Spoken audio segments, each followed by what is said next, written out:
Akashvani presents Morning News.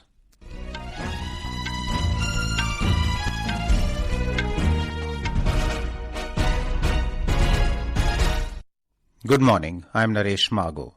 The headlines. Prime Minister Narendra Modi embarks on a 3-day visit to Brunei and Singapore, expresses confidence that his visit will further strengthen partnership with the two countries. Cabinet Committee on Security approves procurement of 240 aero-engines for Su-30 MKI aircraft under Buy Indian category from Hindustan Aernautics Ltd. Centre notifies constitution of the 23rd Law Commission. CBI arrests former principal of RG Kaur Medical College and Hospital, Dr. Sandip Ghosh, over financial misconduct. India Meteorological Department forecasts heavy rainfall for next 3 days in Gujarat.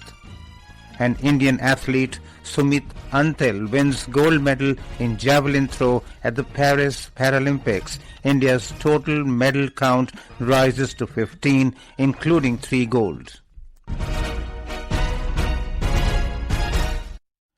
Prime Minister Narendra Modi has embarked on a 3-day visit to Brunei and Singapore today. The Prime Minister has expressed confidence that his visit to Brunei and Singapore will further strengthen India's partnership with the two countries and the larger ASEAN region. In his departure statement, Mr. Modi said, both countries are important partners in India's Act East policy and the Indo-Pacific vision. The Prime Minister said today he is embarking on a first-ever bilateral visit to Brunei Darussalam. He said as India and Brunei celebrate 40 years of the diplomatic relations, he is looking forward to his meetings with Sultan Haji Hassan Al Bolkiah and other esteemed members of the royal family. Mr. Modi said from Brunei he will travel to Singapore tomorrow. He said he is looking forward to the opportunity to meet President Tharman Shanmugaratnam, Prime Minister Lawrence Wong, Senior Minister Lee Hsien Loong, and Emeritus Senior Minister Goh Chok Tong. Mr. Modi will also meet with the leaders of the Singapore's vibrant business community. Our correspondent has filed this report. During the visit, the Prime Minister will engage in bilateral discussions on all aspects of India-Brunei bilateral relations and also explore new areas for cooperation. Bilateral engagements cover multiple areas such as defense, trade and investment, energy, space technology, health, capacity building, culture and vibrant people-to-people exchanges. The Indian diaspora in Brunei is about 14,000 and they comprise a substantial number of doctors and teachers. India has received valuable support from Brunei in its space program with 3 MOUs with the country in this area. Defense is another important pillar in the bilateral cooperation. Brunei is an important partner for India's Act East policy and its vision for the Indo-Pacific. Suparna Saikya, Akashvani News, Delhi. The Cabinet Committee on Security has approved the proposal for the procurement of 240 aero-engines for the Su-30 MKI aircraft of the Indian Air Force. The approval was granted under the Buy Indian category from Hindustan Aernautics Ltd, HAL, at a cost of over 26,000 crore rupees, inclusive of all taxes and duties. The Ministry of Defence said that the delivery of these aero-engines would begin after 1 year and be completed over a period of 8 years. The engines will have an indigenous content of over 54%, enhanced due to the indigenization of some key components or air engines. These engines will be manufactured at HAL's Koraput division. The Centre has notified the constitution of the 23rd Law Commission. The term of the Commission will be for a period of 3 years till 31st August 2027. The Commission will have a full-time chairperson and 4 full-time members, including a member secretary. The Secretary of the Department of Legal Affairs and the Secretary of the Legislative Department are ex officio members of the panel. There can be 5 part-time members in the Commission. Serving Supreme Court and High Court judges will be chairperson and members of the Law Commission. The notification said they will perform their functions on a whole-time basis up to the date of retirement from the Supreme Court or High Court or expiry of the term of the Commission, whichever be earlier. Union Agriculture and Farmers Welfare Minister Shivraj Singh Chauhan will launch the Agri-Shore Fund and Krishi Nivesh Portal in New Delhi today. Mr. Chauhan will also confer the Agriculture Infrastructure Fund AIF Excellence Awards to the top-performing banks and states under various categories to recognize and appreciate their efforts. Ministers of State and representatives from various states and banks will be present on the occasion. The country has reported significant progress in Kharif crop sowing this year, with the total coverage area surpassing more than 1,087 lakh hectares so far. During the same period last year, approximately 1,066 lakh hectares of area was sown under Kharif. The Department of Agriculture and Farmers' Welfare released the progress report on area coverage under Kharif crops as of yesterday. The area sown with paddy has reached over 400 lakh hectares. It was around 393.57 lakh hectares during the corresponding period last year. An amendment bill to the West Bengal criminal laws will be introduced at the West Bengal Legislative Assembly today. The bill seeks to give enhanced punishment to the offenders in rape, gang rape and murder in West Bengal. The Aparajita Woman and Child West Bengal Criminal Laws Amendment Bill 2024 seeks to amend the Bharatiya Nyaya Sanhita 2023, the Bharatiya Nagarik Suraksha Sanhita 2023, and the Protection of Children from Sexual Offences Act 2012, and it will apply only to the state of West Bengal. The bill will give enhanced protection to women and children in sexual offences. The Central Bureau of Investigation (CBI) yesterday arrested Dr. Sandip Ghosh, former principal of RG Kaur Medical College and Hospital, over financial misconduct in the medical establishment. The central agency has been interrogating him in connection with the rape and murder of a woman doctor last month and for financial irregularities at the hospital. This is Akashvani giving you the news. For quick news updates round the clock, follow us on our X handle at AIR News Alerts. President Draupadi Murmu will attend the centenary year function of the Maharashtra Legislative Council in Mumbai this afternoon. She will launch a book on the need and importance of the upper house. The President will also felicitate the recipients of Best Member of House and Best Speech. Maharashtra Governor C.P. Radhakrishnan, Chief Minister Eknath Shinde, Deputy CMs Devendra Fadnavis and Ajit Pawar, among others, will also be present on the occasion. Earlier this morning, the President will address the 21st convocation ceremony of Symbiosis International Deemed University at Pune. An Indian Air Force IAF MiG-29 fighter jet crashed near Barmer in Rajasthan last night.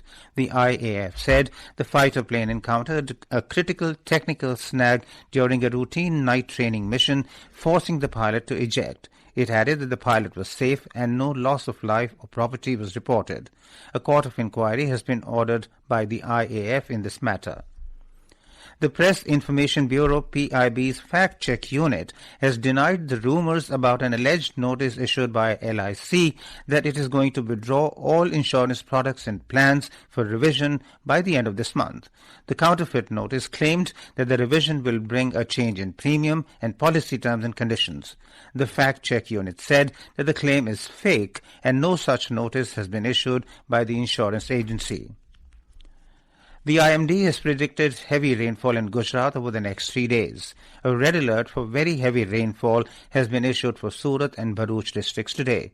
Our correspondent reports that several places in South Gujarat region recorded heavy rainfall in the last 24 hours. A report. Several districts of South Gujarat region, including Tapi, Navsari and Dang, recorded heavy rainfall during the last 24 hours. Following the heavy rains, water level has risen in Ambika, Oland, Valmiki and Sakri rivers in Tapi district. Flood-like situation occurred in Dolwan Tehsil of Tapi district. Meanwhile, IMD has issued red alert for Surat and Bharuch and orange alert for several districts of South Gujarat region, a few districts of Saurashtra and Central Gujarat region for today. Meanwhile, the restoration work is going on in full swing in the districts affected by recent flash floods. Aparna Khund, Akashvani News, Ahmedabad. In Telangana, rains continue to lash some parts even as there has been a let-up in rains in the rest of the state. However, people are facing hardships in the flood-affected areas like in Khammam, Mehboobabaad and Surapet districts. The NDRF and SDRF teams are engaged in relief activities. The government has opened 110 relief camps and more than 4,000 people have been shifted to these camps. The government has initially estimated losses at over 5,400 crore rupees, while the officials are carrying out the detailed enumeration of losses. Chief Minister A. Revant Reddy, who visited the worst affected district of Khammam yesterday, has announced 5 crore rupees immediate assistance to worst affected 5 districts and 5 lakh rupees to the kin of each deceased. The Chief Minister said there are total 16 deaths reported in the state due to rains and rain-related incidents. The Met officials have issued an alert for more rain in the next few days. Here is more from our correspondent.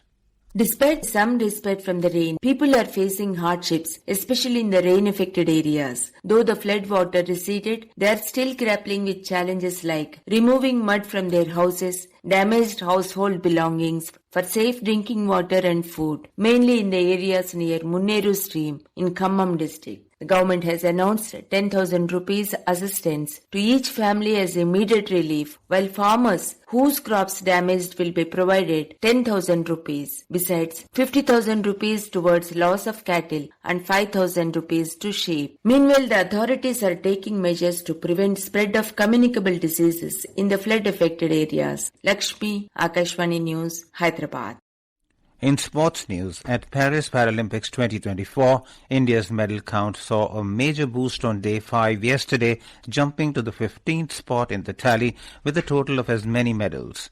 The highlight of the day was Sumit Antil's gold-winning performance in Javelin throw. Sumit succeeded in defending his gold with a new Paralympic record of 70.59 meters throw. In badminton, Nitesh Kumar bagged a gold medal in men's singles SL3 event. Suhas Yathiraj won a silver in the men's singles SL4 event after he lost to the defending champion Lucas Mazur in the final. In women's singles SU5, shuttler Tulsimati Murugesan claimed the silver after losing to China's Chiu Xia Yang in the final match. In the same category, Manisha Ramadas bagged the bronze. Nitya Sri Sivan secured a bronze medal in the women's singles SH6 category. In archery mixed team compound event, Sheetal Devi along with Rakesh Kumar bagged the bronze. Earlier in the day, Yogesh Katunia bagged India's first medal of day 5, clinching a silver in the men's discus throw F56 final. President Draupadi Murmu, Vice President Jagdeep Dhankar and Prime Minister Narendra Modi have congratulated all the medal winners. On day 6 today, shooter Avni Lekhara will be in action as she will go for her second gold. Mariyappan Thangavelu will also look to bring success for India in the men's high jump T63 final. Here is more from our correspondent.